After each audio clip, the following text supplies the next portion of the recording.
السلام عليكم ورحمة الله وبركاته أعزائي المربين، إن شاء الله بأتم صحة وسلامة. كثرت بالآونة الأخيرة الكلام والنقاشات حول انخفاض أسعار الطيور، وهل هي في مصلحة المربين أم بالضد من مصلحة المربين؟ أخوان، أنا فقط أحب أوضح بعض الأمور، وإن شاء الله ماكو اختلاف بين الجميع، وجميع الآراء مقبولة إن شاء الله. أغلب المربين الحاليين الموجودين، يعني إذا ردت أقسمهم كنسبة، وقد البعض يقول إيش دعوة الساد حماد، ما معقولة هيك. لا، أنا متأكد من كلامي. المربين الموجودين حاليا 90% من عندهم مربين يدخل عالم الطيور لأجل أن يستفاد ماديا، طبعا هذا حق من حقوقه، وأغلبهم هؤلاء مربين بسطاء ومربين من ذوي الدخل المحدود أو من نعتبرها الطبقة الكادحة. 8% أنا أعتبرهم مربين دخلوا عالم الاحتراف، أيضا لكي تكون طيورهم طيور على مستوى عالي وتأتي بالمبلغ المطلوب في الأسواق. وطبعا كثير من المربين المعروفين والمشهورين وأصحاب الإنتاج الراقي جدا هم أيضا دخلوا في عالم الاحتراف، يعني مثل ما نقول مثل الشخص اللي يبيع سلعة ذات مواصفات عالية. 2% أعتبرهم هؤلاء المربين المحترفين للاحتراف فقط أو للهواية فقط، يعني مربي عنده مجموعة طيور يسعى لأن يبرهن لنفسه قبل الآخرين أنه قادر على إنتاج طيور جيدة، وهذا الشخص يعني يصرف من جيبه على طيوره وما يهتم لأسعار الطيور. نجي نقسم مسألة انخفاض أسعار الطيور على هؤلاء لنعلم من الذي سيتضرر أكثرهم. ناخذها من أسفل الهرم. بالنسبة للمربي المحترف الذي ينفق من جيبه الخاص على الطيور، هذا أنا أعتبره هو المستفيد من انخفاض أسعار الطيور وليس العكس. البعض يقول المربي الفقير أو المربي المبتدئ هو يستفاد من انخفاض سعر الطيور، لا بالعكس. هذا المربي المحترف هو أصلا لا يهتم لسعر الطيور، وأصلا هو ينفق من جيبه الخاص على الطيور، لذلك عندما تنخفض أسعار الطيور هو المستفيد، لأنه قد يأتي بطفرات لا يمتلكها بأسعار بسيطة جدا. المربي المحترف الذي يسعى لإنتاج طيور ذات مواصفات عالية ويبيعها بالسوق، أيضا هذا لا يتضرر من انخفاض أسعار الطيور، لأن بالأصل هو امتلك هذه الطيور قبل الآخرين، ومثل ما نقول بالعراق يطلع فلوسه، يعني راس ماله طلعه.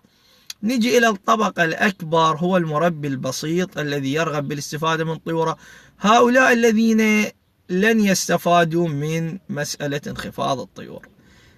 تقول لي استاذ هو راح يقدر يشتري، أدري حبيبي هو راح يقدر يشتري، لكن هو هذا المربي البسيط حاط بباله خطة أنه يأتي بمجموعة من الأزواج، وهذه الأزواج تنتج ويبيعها ويقدر يطور نفسه أو يخلي له دخل من بيع الطيور. لكن أسألكم بالله، يعني هو إذا يشتري مثلا الزوج بسعر $20، يعني بالمتوسط كمثل، وتجهيزاته يعني توصل إلى $20، وينفق عليه أكل وطعام وعلاجات، وقد ينتج وقد ما ينتج، وإلا من يريد يبيع إنتاجه ما يندفع بالزوج $5. من الضرر هنا، المحترف أم المبتدئ أو الذي يسترزق من الطيور؟ أكيد. لذلك أنا أقول إنه ارتفاع سعر الطيور من مصلحة المربي البسيط والمربي الذي يسترزق من طيوره. تقول استاذ زين شنو الحل؟ طبعا كحل ما أعتقد أكو حل، لأن أنا أضرب لكم مثال. إحنا سابقا قبل 20 سنة كان المربي البسيط يستفاد من بيع طيوره بسبب العلاقة بينه وبين التاجر.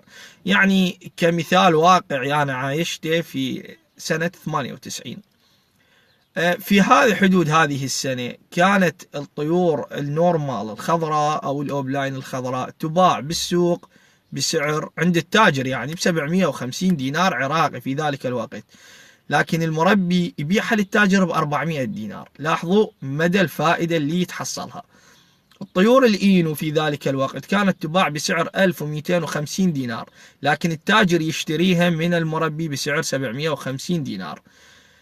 تقول لي استاذ نقدر نعمم هاي التجربة حاليا؟ لا حبيبي، ما تقدر تعمم هاي التجربة حاليا، لأن أنا مطلع يعني الحمد لله وشكر على أسعار الطيور.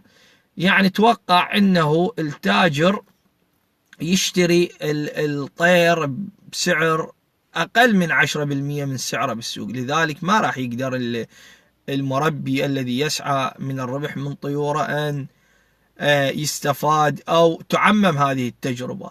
بالإضافة مهما رخصت من سعر طيورك، أغلب التجار وليس كلهم، لأن أنا أحد أصدقائي التجار أحترمهم وأقدرهم، ما أحب أذكر اسمه لكي لا تكون دعاية. الرجل قال لي يعني أنا إذا مربي يقدر يزودني بوجبات بقد اللي أشتريهن وبنفس السعر، أنا أشتري من عنده.